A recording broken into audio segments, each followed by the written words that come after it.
isteri kita kan, kita dalam hidup ni, kita nak cari isteri yang terbaik, suami yang terbaik. Betul tak? Inilah dia. Tapi bukanlah yang sempurna, terbaik untuk kita. Mana daripada ramai-ramai, yang paling terbaik, speknya, inilah dia. Untuk kita. Yang boleh terima baik buruk kita. Cuma sempurna tu memang taklah. Kerana sempurna tu hanya milik Allah. Dia tuan-tuan jangan cari yang sempurna.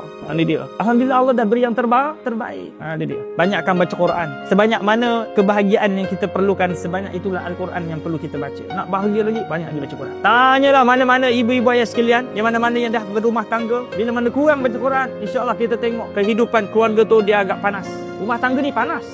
Ya, bercinta-cinta ni, cinta monyet belum menikah ni, memang semua wangi, kentut ni. Cuma sekarang kentut tak percaya. Bawa makan durian.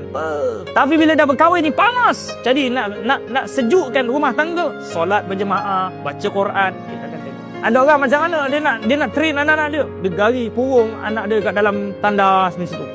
Nak degil sangat, duduk dalam tandas tu 2 jam. Ingat itu ke cara train? Anak kita degil, kita suruh dia baca Quran, denda. Kau kat sekolah dah baca Quran. Okey, duduk depan mak baca Quran. Maknya sambil lipat kain tu, dalam keadaan tengah panas tu, dengar anak baca Quran, pulang sedap hati tu. Seronoknya anak baca Quran.